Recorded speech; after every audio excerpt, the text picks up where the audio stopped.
Welcome to RPG Book Club, the podcast where we play a little bit of a video game and talk about how it makes us feel. I am Sam Allman. I'm Bernard. And I'm Trish. And today we will be playing the first part of Trish's auto-RPG, Super Lesbian Animal RPG, stopping at the Luna right after we defeat the Core Guardian. But before we get started, how is everyone's week? Oh, fucking okay. Same. All right. I had like a 3-day span of every day having at least a good 4 to 5 hours of horrible mental health crises in a row. So that sucked. It seems to be better now. I'm going to take a wild guess it was because I was having some issues with my prescriptions, namely due to having issues getting them refilled. I had to go without them several days, and then even after getting them, went without them for went without at least one dose for several days because I just kept forgetting to take them, and that's not great for brain chemistry. It could just be, my brain's a mess. I don't know. Mm-hmm. But yeah, there was that. Right now, my wife is out of town, and I miss her. She's gone to Pennsylvania for the weekend. But yeah, no, I'm mostly just trying to stay on top of things, trying to make the most of my time before I have to find a job. How are you doing, Bernard? Besides, okay. Oh, I've been so tired for a very long time. I've been so tired and so much fatigue and lethargy, and I'm trying to figure out what to do about it. If anyone knows if there is just some supplement I need to take in order to be able to do things, let me know. I relate to that. I've been sleeping way too much and not doing very much. I am currently adjusting to Wellbutrin being in my system, so I am productive. See, I tried that and it didn't work for me. I'm glad it's working for you, though. Yeah.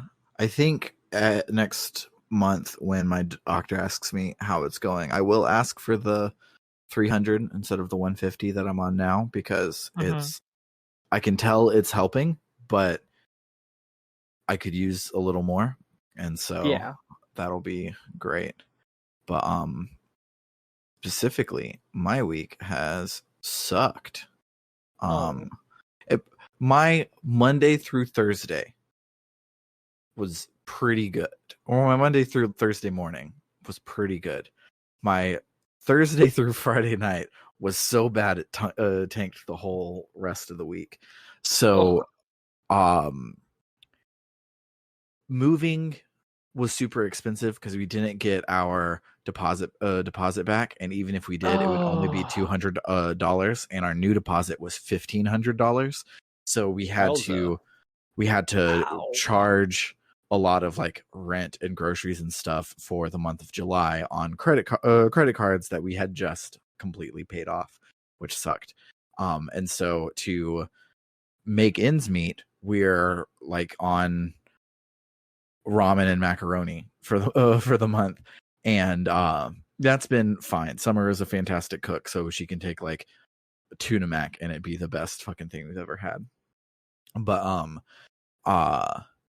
Thursday I drop Summer off at her boyfriend's and then take the kids to the grocery store and get a couple of groceries because the kids wanted pizza and we needed toilet paper.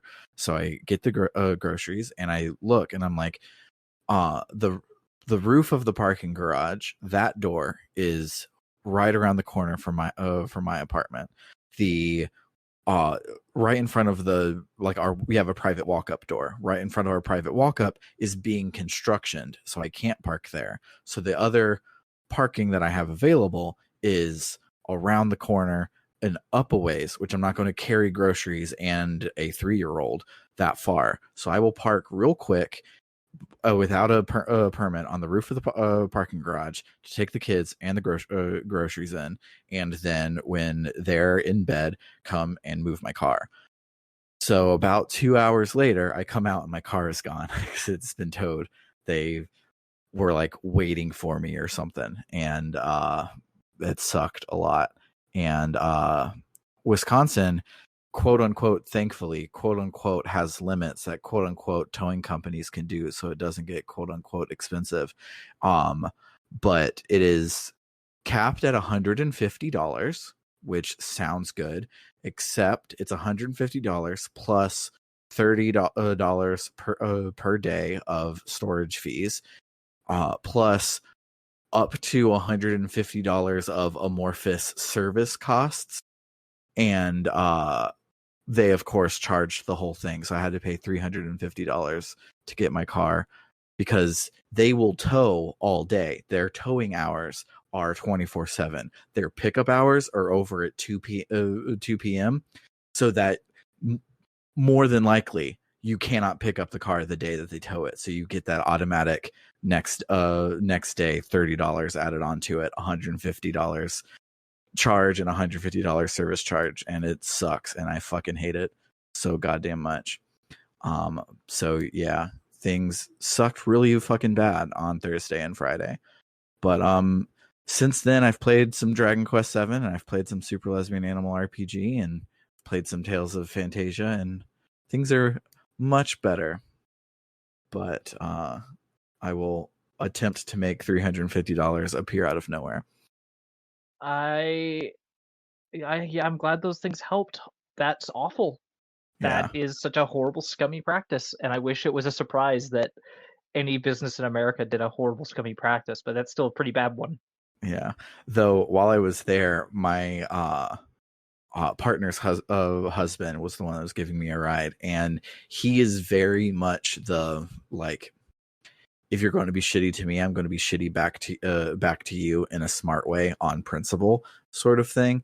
And their entire business is emblazoned with giant copyright infringing pictures of superheroes.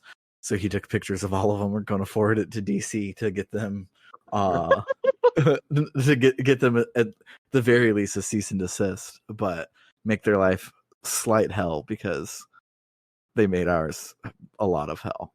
So yeah, it sucked. But you know what doesn't suck? Super Lesbian Animal RPG. So I'm glad to hear you think that. So let's listen to some of this kick-ass music and then we'll get started.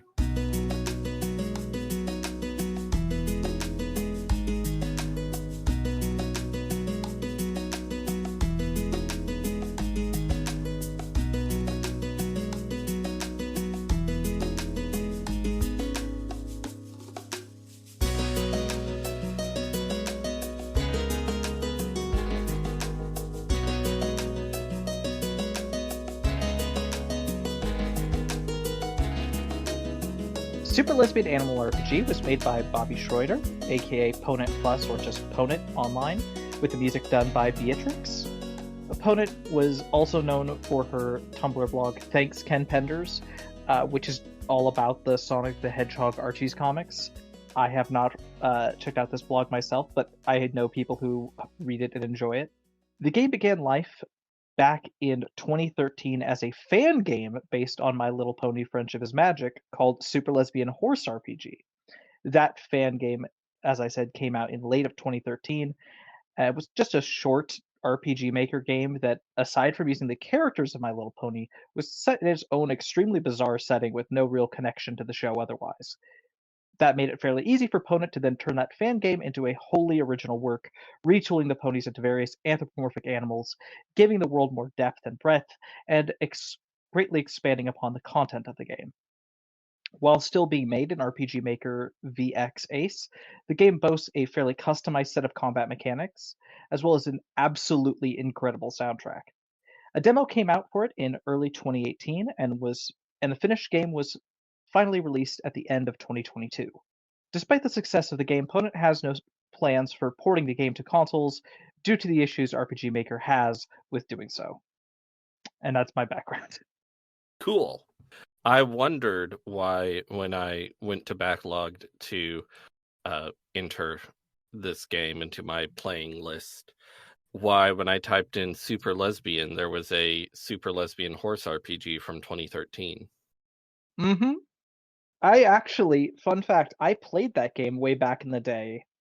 It was fun, it was good, but yeah, the transformation from that into the full Super Lesbian Animal RPG game is wild and just improves on it in basically every way. There's very little, honestly, of the original game here, but what is there is still great, and I'm very happy to see it made it in because it was very funny and good in the original game. Now that we're done with the background, getting into what we played in this first recording session. The game begins with a story of how the goddess Fortuna gifted mortals with magic. This act changed the course of history, allowing plagues to be cured and society to flourish. By present day, the abundance of magic is an accepted reality, sitting alongside modern technology. Still, there are some people who choose to become adventurers, seeking fame and glory and moderate financial stability. That done, we start with a prologue. Melody and Allison, an anthropomorphic pink fox and yellow bunny, respectively, are walking through a forest at night, there to solve a scavenger hunt pushed under Allison's door. The two are dating and have recently decided to become adventurers, joining their friends Claire and Jody in a guild. It soon becomes clear that the one who gave them the map, who is also hidden nearby yelling at the couple to get a move on, is Claire, a mage and a cowgirl. Not in a Wild West sense, but in the sense that she is an anthropomorphic cow. She brought them out that night to perform a magical ritual, but before she explained further, a behemoth boar shows up and attacks. It quickly becomes clear enough in that first combat of the game that neither Allison nor Melody are particularly good at fighting. They can barely hurt the boar, and the monster takes out a huge chunk of their health with each attack. Before you can lose the hopeless fight, Claire joins and hits the creature with a scorch spell, sending it running away. As that battle demonstrated, part of the problem with becoming adventurers so far has been that Melody and Allison are in their early 20s with no experience in it, so they kind of suck, especially compared to those people who've been working on it since they were young. Claire finds that unfair and so has prepared this ritual, one apparently from the goddess Fortuna herself, meant to awaken a person's magical potential. The ritual comes with questions, however, such as why they have chosen this path. Allison wants to be an adventurer because it feels right, it's in her blood. But Melody, well, her girlfriend wanted to do it, and she doesn't want to be away from her for too long or worry about her, so she decided to do it alongside her. After all, she doesn't have any other life goals or things happening otherwise. Melody wants to heal, but not as a cleric. Instead, she asks to become a paladin. As the magic powers up, Melody asks if this is dangerous, to which Claire clarifies that yes, it absolutely will be. Once the ritual begins, Melody finds her consciousness has moved to some astral void, and she follows a path made of colorful stars, as Claire works to sort out the one last part to this her awakening. Allison's ritual went off fairly easily, since she's not aiming to be anything more than a bruiser. Along the way, just off the path, Melody spies a shadowy figure watching her. Claire has no idea what that's about and tries to make it seem like it's nothing to worry over as the figure walks away. I immediately forgot about this. I did too until just right now. Well, to be fair, I don't even know if you have to look at it. I'm not sure if that was optional or not. I looked at it. Yeah, I And looked You I did? forgot about it. Well, we'll have to see if that comes back later in the game. At the end of the path, Melody is forced to decide what kind of paladin she wants to be. After all, paladins get their abilities through faith, so Melody has to pick something to base those powers on, something she believes in. You could choose here whether you want to be a woodlands paladin, focusing your faith on nature, an amorous paladin, focusing your faith on Melody's love for Allison, or a resolute paladin, focusing her faith on herself, believing that she's the kind of person who should be a paladin. What did everybody pick? I picked Nature Paladin because I like the idea of nature. You put me out there, I don't know what to do, and I end up miserable, but I like the idea of it. I feel like that says I think how I would imagine Melody feels about nature as well. I picked Amorous Paladin because I read it as the concept of love, and then every single person after scolded me or like, you shouldn't base it on your love for Allison. You should do something else. I'm like, oh, above all things I believe in love. I didn't realize above all things I believe in my girlfriend is going to be my my paladin anathema. So My first playthrough of the game, because obviously this is my second time playing through. My first time I played Amorous Paladin. It is a thing where, as an Amorous Paladin, you can base your love on anything. Later in this segment, someone talks about there being an Amorous Paladin who bases her love on its a love for her community and her people. Mm-hmm. But when Melody chooses it, she's very specific in, like, I'm basing it on my love for my girlfriend, which they've been together like 2 months. That's a lot of strain to put on a relationship. Yeah. They have been best friends since like middle school, but they've only been Facebook official for about 2 months. Yeah, exactly. They went from being it was friends to lovers, the slowest speed run ever. Yes. And I went with Resolute Paladin, which I think should be an interesting way to take things because, yeah, it is this fun idea of she believes that she is the kind of person who should be a paladin, so that belief in herself gives her paladin powers. Though, as they point out, that is both a positive and a negative feedback cycle in that, her powers working emboldens her faith and makes her powers stronger. But if she ever doubts herself, her powers will get weaker, and the same feedback cycle could screw her over. So I look forward to seeing how that goes. We all picked a different thing. I can't believe it. I can't either. If only there was like a logistics conversation before we started that said that there's 3 paths to this game and we should see what the differences are. That would probably make sense to do.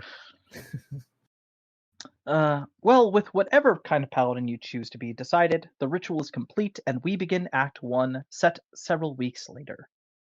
Having spent that time skip practicing her new healing magic, Melody is psyching herself up for heading to town to go and see Allison, ready to start being an adventurer.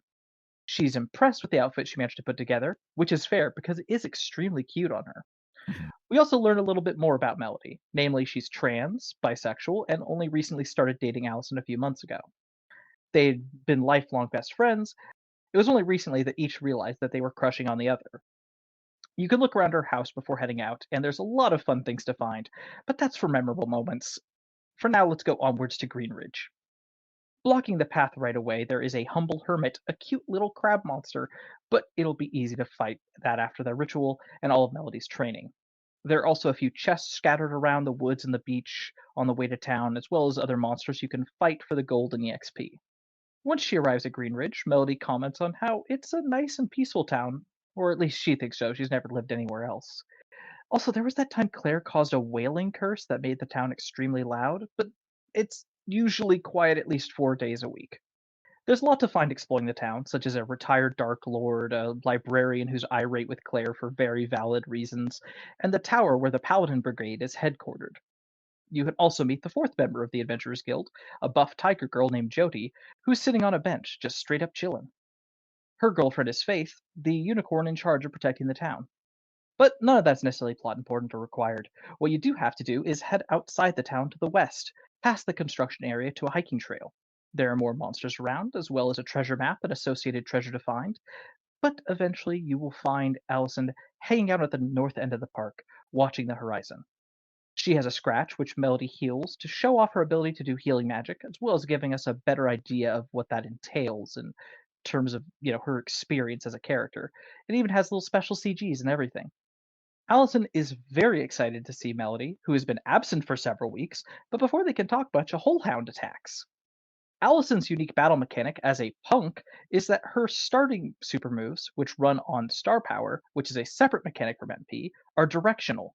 She has one attack for each direction between right, left, up, and down, with different enemies being vulnerable or resistant to different directions, and their sprites as a hint to tell you where they're vulnerable to be hit. Also, star power is a mechanic that is itself kind of neat in that each of the party members gains star power in different ways based on the kinds of characters they are. Can I ask you something? Yes. These hints you mentioned, are they obvious or am I... Oh no, they're not always obvious. Sometimes they're difficult. Like the Okay, whole because hound... I couldn't figure out which way I should hit anyone. The whole hound, for example, one of its eyes is glowing, so you hit it in the direction of the glowing eye. Other than that, I don't remember a lot of them off the top of my head. And also, once she learns Dive Bomb, which takes just one little more gauge of the spirit power, or the star power, that one's just better because it always hits and it doesn't do more damage based on a direction. Mm-hmm. But yeah, the way with our first two party members at least, Spirit Power works or Star Power. I keep calling it Spirit Power because we were just Skies of Arcadia. So Melody, if you heal people, she develop that builds Star Power for her, and Allison develops Star Power from hitting people. Also, both of them have a move to kiss the other one, which boosts their stats and gives them Star Power because they're girlfriends and they can just do that. And the save file keeps track of how many kisses there have been. Also, fun thing with the settings is if you go into settings, you can find that among the actual things you can toggle, there's things like ludonarrative dissonance and art, which you can move around and don't do anything. I was wondering if the ludonarrative dissonance and politics and art Politics, options did anything.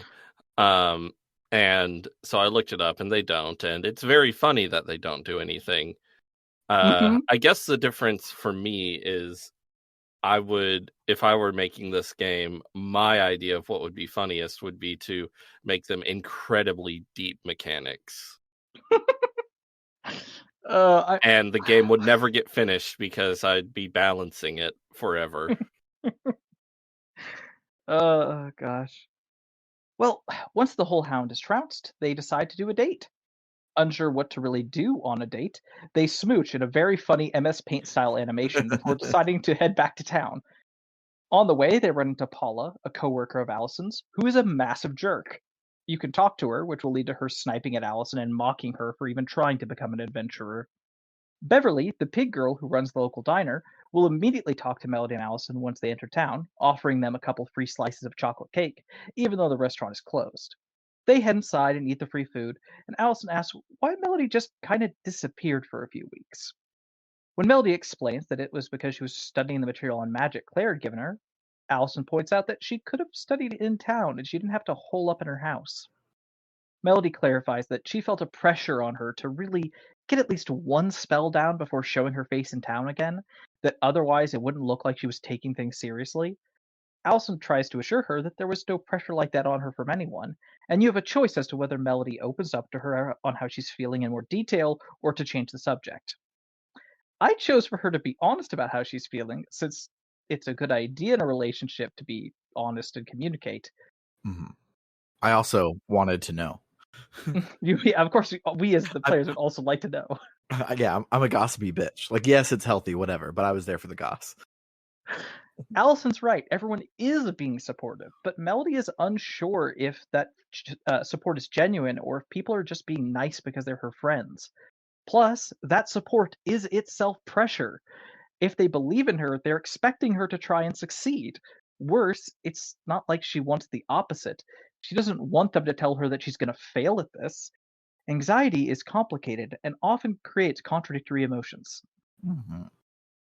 Melody then tries to do that thing that I do that all my partners hate, where immediately after opening up about her anxieties, she downplays them by saying she's overthinking things and asking Allison to ignore her. Apologies to my collection of girlfriends for having to put up with this behavior. Switching topics, Allison reveals some big news. She quit her job. That way, she can focus on adventuring full time. She's happy to finally get out of that minimum wage job and hopes that the guild work will pay more long term. You can have Melody congratulate her or ask if that's really a good idea, of which I did the former. I played Fire Emblem Three Houses like 3 times through, so I have been trained to tell people what they want to hear rather than what they need to hear. So, yeah, I congratulated her. Yeah. I mean, I understand the idea of being like, is that really a good idea? But like, I don't know, just my own personal experience. If I do something like, I'm going to quit my job so I could do this thing I've always wanted to do, I'm not going to be like, oh, are you sure? That's really a horrible thing to say to your partner. And besides, she already quit her job. She put in her 2 weeks notice 2 weeks ago. So what's doubting her gonna do? Yeah. They bring up at this point that they should probably look into what Claire is doing. And once done at the diner, they find Jody, who says she was poking around Allison's basement, working on a project. The two head into said basement, only to find Claire is not only there, she has turned Allison's basement into a dungeon using magic. Allison is not happy about this arcane remodeling, especially because she's just renting the place, but Claire downplays any damage this tampering could have. That is when we get the title card, Claire dooms the planet. And a little chiptune song that I believe is the Always Sunny in Philadelphia song plays. I wouldn't know because I haven't seen that show. This is I've never watched an episode of that show, but this is a reference to it. Yes. Okay. A running gag on the show will be like I believe one famous example is someone says, how's anyone gonna get hurt? And then it cuts to the title card where it says so and so set so and so on fire is the title of the episode. Oh well, thank you for explaining this reference. I now understand it better. Yeah. By her logic, this simple dungeon she's made will be great training for both of the newbies, and she even joins them to go through it. Of course, they're on a date, so Claire is being a bit of a third wheel. To accentuate this, before heading into the dungeon, Allison and Melody talk about all the kissing they'll do in front of her, using escalating euphemisms to annoy her. It is wonderful. I don't remember what the final one was, but I don't even understand it. Oh, I think there was something about submarines, and I was like, what? Submarine watching. Watching submarine races, which I don't know what that is either. This is I thought real hard about it, trying to figure out what it means. According to Urban Dictionary, watching submarine races is a euphemism for making out and more in a car. It's the kind of thing a cop would say to be funny when he knocks on the window. I still don't understand what I guess in a car. We cannot hope to understand how cop humor works. And I don't want to. Well, this magically created dungeon is made of cardboard, and the enemies are all dust bunnies. If you set the dust bunnies on fire, they become flaming dust bunnies, which are much stronger. You need 2 keys to get to the final room of the dungeon, but when you examine the locked door to find that out, Allison complains there's no lore to this dungeon. Annoyed, Claire quickly cobbles together something about how evil these dust bunnies are and that they've stolen something of hers that's locked behind the door. Oh man, I didn't investigate the door, so I didn't get this dialogue. Yeah. I just saw that it good. said you need 2 keys or something like that, so I just went on. Mm-hmm. Understandable. There's also a secret in this dungeon. There are 2 different points where the back walls of the room give away if examined, revealing a cave behind the dungeon. You can poke around in there to find a generator, which is apparently powering the dungeon. Allison seems annoyed that Claire would, I think the lights of the dungeon, not the dungeon itself. Allison seems annoyed that Claire would use a generator in a small sealed space like this, but Claire clarifies that it's an arcane generator, it doesn't use fossil fuels. Plus, she put it next to water, just in case. Speaking of water, there's a mermaid in there, and she attacks as an optional mini-boss. After the fight, it turns out it was just a big misunderstanding, and you can turn off the generator, which reduces the accuracy for the dust bunnies in the dungeon. If you're wondering why it only reduces their accuracy and not yours, it is explained that dust bunnies have very bad eyesight. Once they get the keys, you can go and fight the big dust bunny, which initially just seems to be on top of a big cardboard box, but after taking some damage, will reveal itself to be a big and buff and wearing a wrestling title belt dust bunny. Once you take it down, you get a zircon saber it was guarding. Allison is genuinely touched by this present, and Claire mentions that while it was once a powerful enchanted sword, someone switched that gemstone out on the hilt, so now it's regular. As they go to leave the room, they find that they can't. The door is gone. This is strange and scary, and made worse by the fact that they can't burn a hole in the wall because Claire made the entire dungeon fireproof in a rare moment of actually thinking ahead to ward off consequences. We then cut away to Jody, who is wondering where her friends are, before suddenly getting a text from Faith telling her to get her equipment and see her. It's urgent, but not to tell anyone. Luckily, our party finds a new exit on a different wall. Heading there will take them to a cave system. At first, they're confused about how and where they are, but heading further in, Allison recognizes their surroundings and gets even further confused. They're on the west side of town now, opposite the direction they've been going. The reason Allison knows this turns out to be because she came down here to hide a family album full of pictures of her, which she put down there to get a fresh start when she became an adult. Against her protest, the party all looks the pictures together, and much fun is had by all, except Allison. They keep progressing through the tunnel until, well, they find it transitions into a void space that looks kind of like the dungeon Claire made, but all glitchy. This glitch dungeon is full of glitch monsters, including the terrifying Most of an Egg. And it also has absolutely killer background music. You need to find 4 keys to unlock the way forward, and this time there's a lot of secrets. Some of the chests with the keys are protected by a glitchy barrier, so you need to find a computer where a mysterious person with the initial V left instructions on a spell to purify the corruption that comes with these places, which Melody learns. Once you nab all the keys, you can head to the core, where the core guardian appears to defend the place.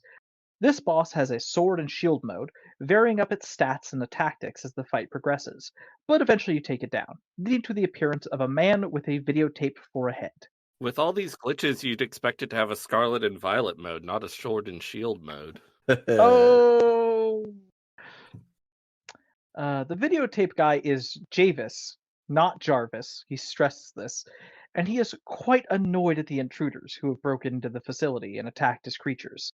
After a bit of back and forth, he reveals that this place was set up under the town in order to prepare for his superior's arrival. And then he realizes that the core that was sustaining this dungeon was damaged in the fight, leading to the entire thing ceasing to exist. This puts the party back in the actual cave system Allison remembered, and from there they're able to leave and head back to town. Claire tells the others not to share with anyone what just happened, at least not yet, while Allison and Melody are ready to get some rest after an unexpected ordeal. What exactly has Claire done to doom the planet? Why did Faith reach out to Jody? Who is Javis' superior? And most of all, will Allison and Melody continue to be cute and gay? We'll have to find out next time. Yeah, let's listen to some music from this game, and then we'll talk about our memorable moments.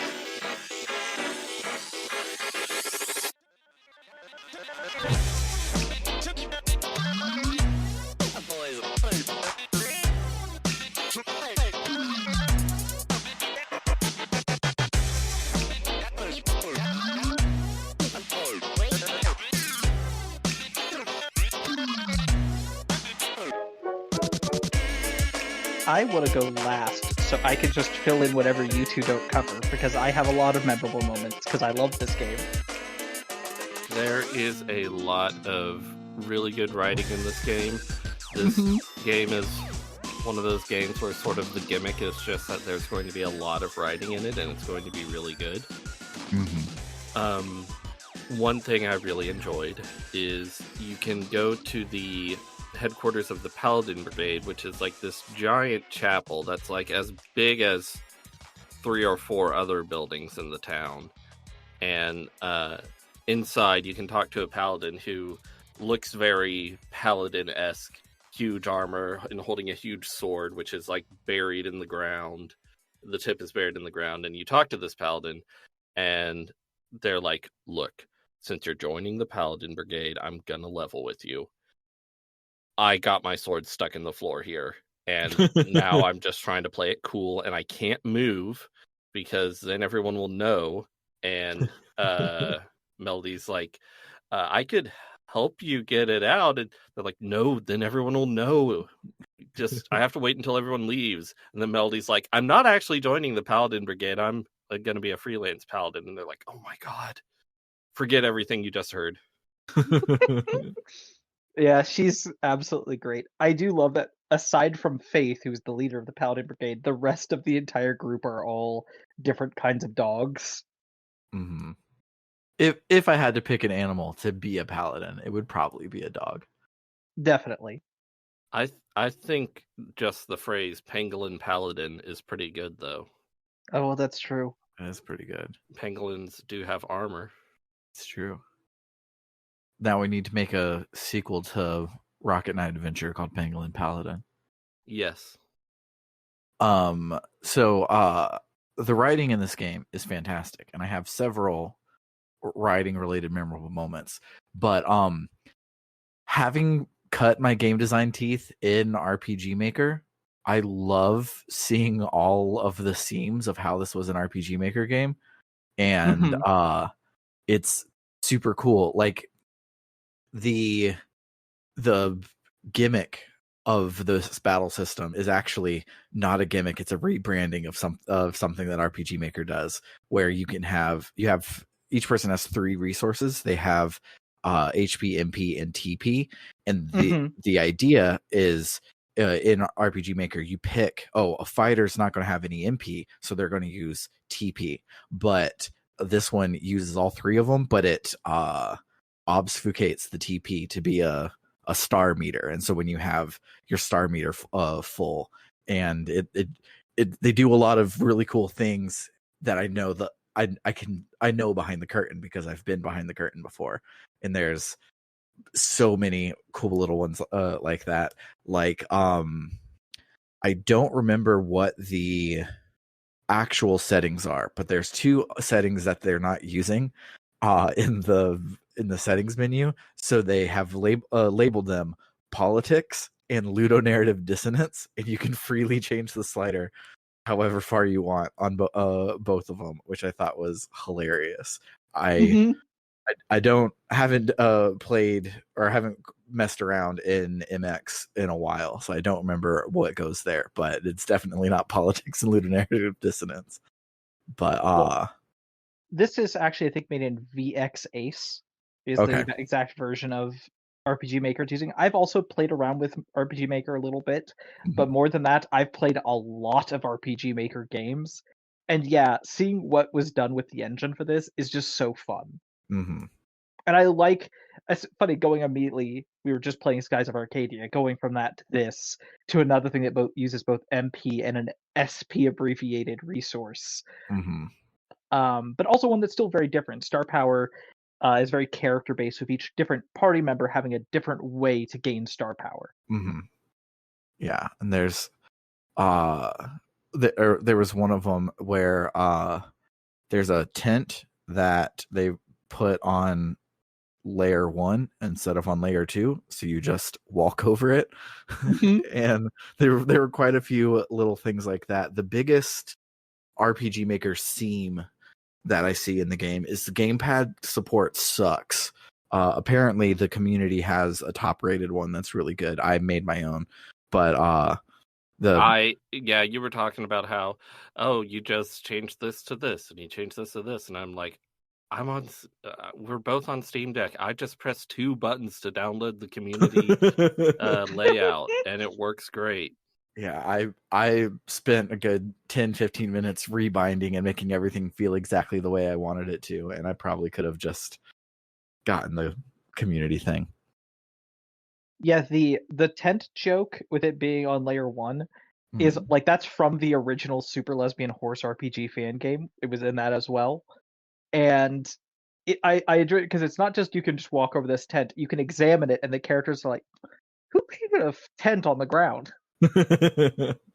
Yeah, when I started playing this game, it turns out there is some sort of weird thing when you're playing on a Steam Deck. Sam told me how to fix it, but I haven't tried yet. Where when people are talking, it slows down, and I was just like, maybe that's just this is a small game. This is an RPG Maker game. Maybe it just is lacking a bit of polish. But then when I started walking over the tent, I was like, I don't think it would be lacking this much polish. But then I did examine it and was like, that's a weird joke. It's such a weird joke. It's also on the FAQ where someone, like, this is a frequently asked question on the website where someone's like, why wasn't there collision detection on the tent? And it just says, you should try examining it. So silly. So some of the writing things that I loved is there is a very Mother 3, well, these snails are having a picnic, so we can't go this way. We'll better find another way around. I love it so. I love silly as hell like blocks on where you can go like that. Like just well, we can't interrupt these snails, and they're not even anthropomorphic snails. They're just No, normal regular snails. snails.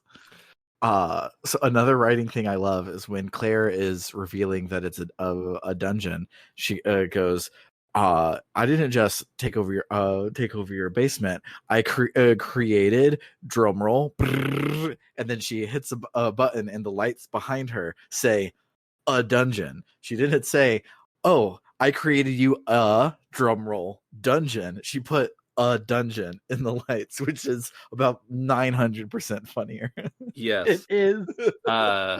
Very precision strike of funny there. Yes. Also, when she says in her dialogue, a dungeon, it's rainbow and wavy. Mm-hmm. And making something rainbow and wavy selectively is something that I find very funny. Mm-hmm. And I think the funniest thing, I don't know if this is the case, but I think the funniest thing would be to do it exactly once in the entire game and to have it be here. I don't know if that's what they're doing here. Because I haven't played the rest of the game. But the game does seem to have a lot of just, we're going to do something silly and bespoke for one joke, and it's going to be great. Like It does. cutting to an Always Sunny in Philadelphia title card, or doing the MS Paint CG where they just like smash together and then you hear applause. I love that joke so much.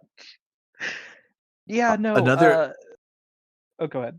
I was going to say another joke that I only got while we were talking about it earlier is if you go and explore the town, if you go to the west side of town, there's a well there that there are danger signs everywhere. And if you try to examine the sign, it just says danger and you can't go in. That's the well where Allison hid the book. So therefore, Allison probably put up the signs to keep everyone from going and finding the photo album, which is just fantastic. And as you get more people in your party, if you examine the things, every party member then says danger when you read those signs.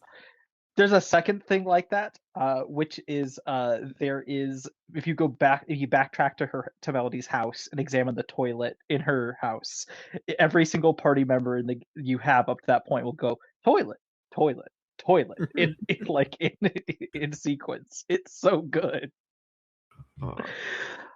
Yeah, so there's just so many fun writing things with this game, and I'm probably going to go over some more soon.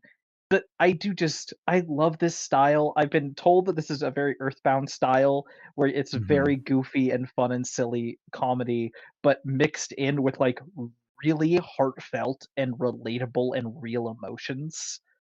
And I just adore that combo, even though I feel weird being a host on RPG Maker on RPG Book Club saying this, but I've never been able to get very far in Earthbound because I just don't click with it very well, and yet it inspired all of these games that I adore. I mean, the thing about Earthbound is that it's very hard at the beginning. I haven't gotten very far in it either. Oh my god! I know. I've been expecting. I feel better now. You casuals.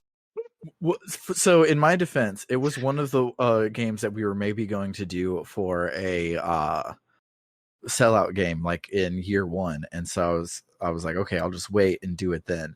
And then we ended up not picking that game, and then the rest of RPG Book Club happened. I didn't have a lot of free time.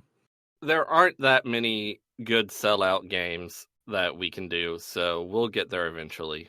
Absolutely. One day. Like, trying to think of games that are popular enough to do as sellout games, I actually found sort of difficult. And we've already hit some of the big ones. And of course, it's not so hard if it was like, oh, we're going to do Final Fantasy 6 and Final Fantasy 7 and Final Fantasy 8 and Final Fantasy 9 and Final Fantasy 10, but that's a little boring, and already have done 2 Final Fantasies on this podcast. Plus the entire 13 trilogy on a bonus thing.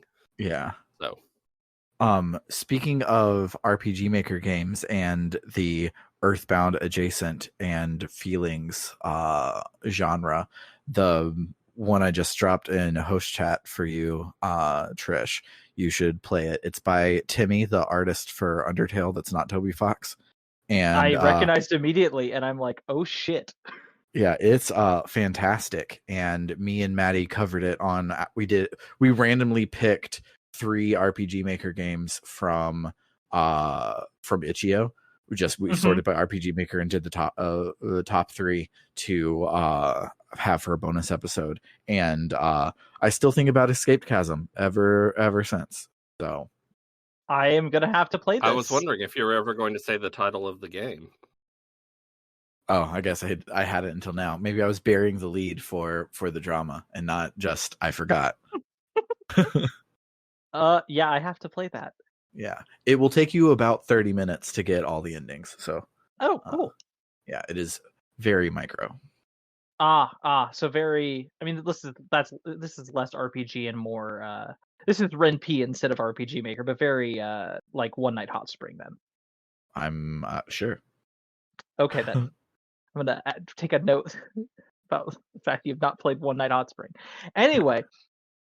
Speaking weirdly, actually, of One Night Hot Spring having something in common with this game, I really enjoy. So if you go in the menu and you go to the party screen, you can click on any of your party members and get kind of like a detailed not detailed, like little bio about them, which is just fun. I enjoyed it. You get some like detailed art of them. But my favorite part of that is it mentioning each character's gender and sexuality, like mentioning if they're trans or cis. And I specifically have to be so happy about that in the sense that, like, it's not just it just tells you if they're trans, but the cis characters also have cis on there, which it feels weird for me to call that as like, oh yay, I'm glad that's a thing that's in there. But a lot of things wouldn't do that because if you're not trans, it's just assumed you're cis.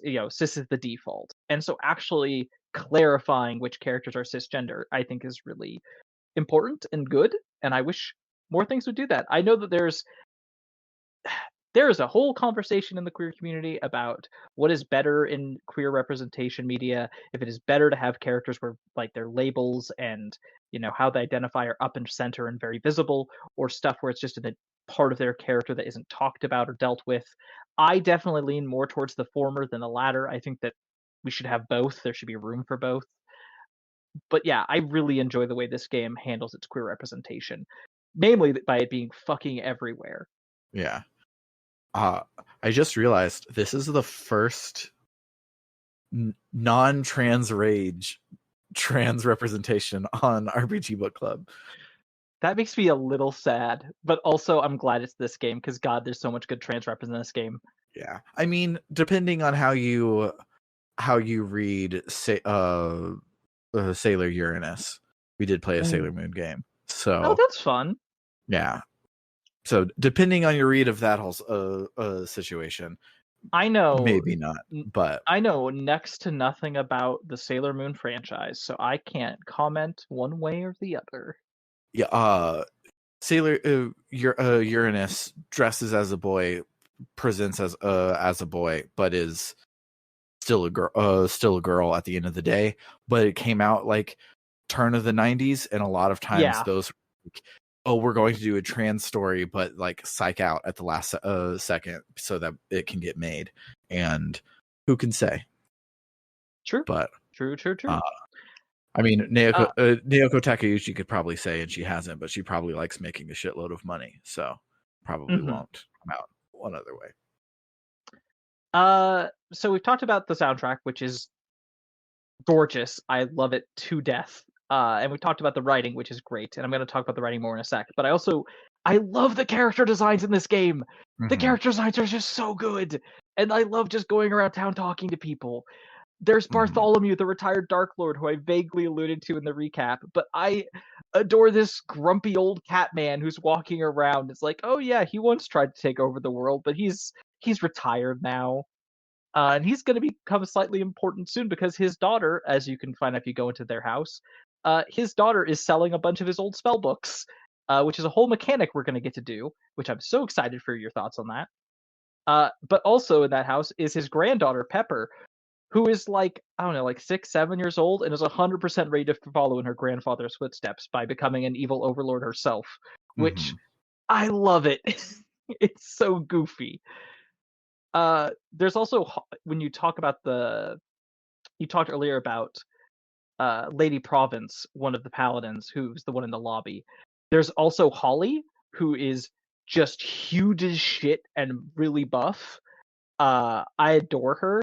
And if her sprite is so big, if you go up and talk to her from the side, your face is in her armpit. And if you talk to her from that direction, she's like, "Hey, you should talk to my face, not my armpit." Speaking of buff, there's also the receptionist at the Paladin Tower, who's just a receptionist, who is I think Chihuahua. I'm not great with dog breeds. Some kind of dog. But his name is Chet, and there's a cute conversation with him about like that thing of Melody being like, "Oh, I haven't seen you since high school. How are you doing?" And him being like, "I'm working right now. I don't want to catch up." And then with just like writing things and jokes, we've mentioned a bunch of the ones that really stuck out to me. But my favorite that didn't get mentioned is if you go to talk to Faith, who's out painting outside the Paladin Tower when you're first going around and exploring, she could bring up something about like, oh, you probably like, I can't remember the exact how it gets to it, but basically comes up the idea of like, oh, you've probably been thinking about Allison this whole time, and you have dialogue options. So you could just say, "Sorry, what was that? I was thinking about Allison." And that leads into her trying to get your attention as you keep continuing to choose daydream about Allison as the conversation just ends because you're just completely lost thinking about your girlfriend, which I think is both very funny and very adorable. I'm sorry, I was distracted. I'm trying to decide what breed Chet is. Could be a Chihuahua. Chihuahuas can have that coloration. But I'm leaning Doberman. You know what? That's probably it. I love that he's this super big buff dog boy with a tiny head, and he's just a secretary. He's not. That's all he does. That was basically all my memorable moments. Did either of you have anything else on that front? So less of a memorable moment, but more of a weird, funny thing. So I don't know if you brought up Bobby Schroeder very much in the history. A little bit, but I mentioned their Tumblr blog or her Tumblr blog.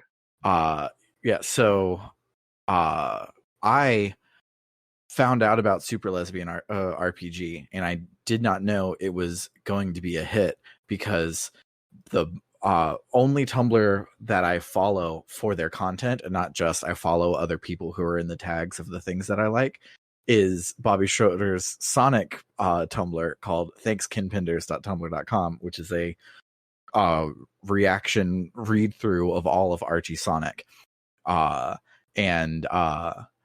So I heard about it as, oh, this is the game that my